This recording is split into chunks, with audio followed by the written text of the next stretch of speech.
Good morning, everyone. I have a question for you this morning. Did you know that you are God's gift? Okay, I am finishing up my second cup of coffee this morning. I've been studying my Bible already. I like to come to you early in the morning. I'm still in my llama pajamas and I'm good and comfy and warm because it's cold outside, although the sun is shining in Tennessee today, so maybe it's going to be a little warmer. I hope so. My own personal motivation for Motivational Monday was a quote that I read this week that said, "What you are is God's gift. What you become is a gift to God." And so that's where I'm basing my study this morning. So if you want to turn with me to Isaiah 64, the 64th chapter, and we're going to read verse 8. Verse 8 says, "But now, O Lord, you are our Father. We are the clay and you are the potter, and we all are the work of thy hand." In this chapter of Isaiah, if you read the entire chapter, and I encourage you to do so, you'll find that Isaiah is repenting to God, and he's asking for repentance, for mercy and grace for his people. However, in verse 8, Isaiah is comparing God to a potter, and he is comparing his people, us, people in general, to clay. And that's so beautiful to think about it. In essence, what we become the day we are born is this beautiful work of art. We were formed in our mother's wombs and we were molded by the hand of God.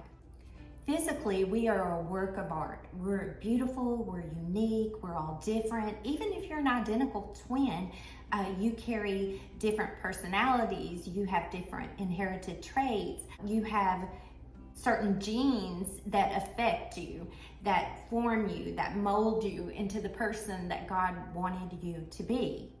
Now let's turn to Psalms 139. If you'll turn there with me, and we are going to read verse 14. "I will praise you that I am fearfully and wonderfully made. Marvelous are your works, and that my soul knows very well." Now, in this verse, David writes this beautiful psalm to the Lord. And if you get a chance, I want you to read this entire chapter and you will realize your own self-worth. You are fearfully and wonderfully made. Isn't that beautiful? Now let's talk about spiritually. Most of you have heard the phrase, "you are what you eat," and there's some truth in that. Are we feeding ourselves spiritual poison? Are we feeding our subconscious negative thoughts? Because if we are poisoning our spirit, our soul. And we have to figure out where that spiritual poison is coming from in order to be a gift to God. These negative influences in our life, negative self-talk and negative thoughts are coming from somewhere. And somewhere in the world, they are coming to us. They are feeding us, feeding our spirit.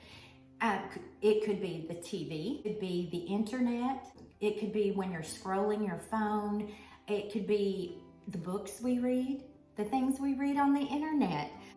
It could be negative things that other people say, your coworkers, even your friends, even your family. All of these things we are, believe it or not, putting into our minds. We forget that God made us. We forget that God gave us purpose, that God gave us life, that we are important, that we all matter. Okay, I'm gonna wrap this up. I'm gonna leave you with one last thought. Hang in there with me. There was a study done, and that study was called Understanding the Bible Engagement Challenge. Scientific Evidence for Power of Four.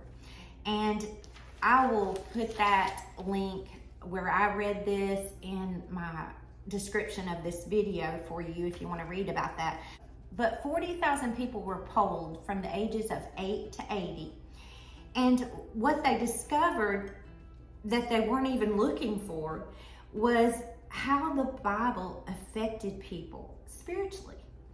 So by reading your Bible one time a week, they found that there was little effect. Reading your Bible twice a week, they found, again, little to no effect. But reading your Bible 3 times a week, they found that the Spirit started to move, okay, if you will. I'm just putting this in my own words. But what they found is that when people read their Bible 4 times a week, the effects were astounding. And I want to read to you just how astounding those effects are by reading your Bible 4 times a week. Loneliness decreased 30%. Anger decreased 32%. Bitterness decreased 40%. Alcoholism, 57%. Adultery, 68%. Feeling spiritually stagnant decreased by 60%. Amazing. Amazing, isn't it? Decreased 61% just by reading the Bible 4 times a week. Look how we could change the world, guys. Sharing faith with others increased 200%. Disciplining others, letting others, I guess, know, right from wrong, increased 230%. Wow, isn't that amazing? I believe it, y'all. I believe it. I can only share with you my personal story. I am no better than you are. I am no better than anyone else, but I will tell you this. The more I read this Bible, bringing you Motivational Monday, doing my Sunday post, I feel closer to God, and I do study my Bible more, and definitely around 4 times a week. I do. I would love to say every day, but some days, I'll be honest, some days I just seem busy, and that's so sad. And I really would like to get to the point where I set aside a time every day to read my Bible. And I've been trying to read it in the mornings, but the more I read it, guys, the closer to God I feel. Draw near to God, and He will draw near to you. Guys, if you're lonely, depressed, you're angry, maybe you're bitter towards someone, or you're struggling with something, whatever it is that is infecting your soul, I urge you to turn to your Bible, read it at least 4 times a week, set aside a time or something. I'm going to try to do better myself.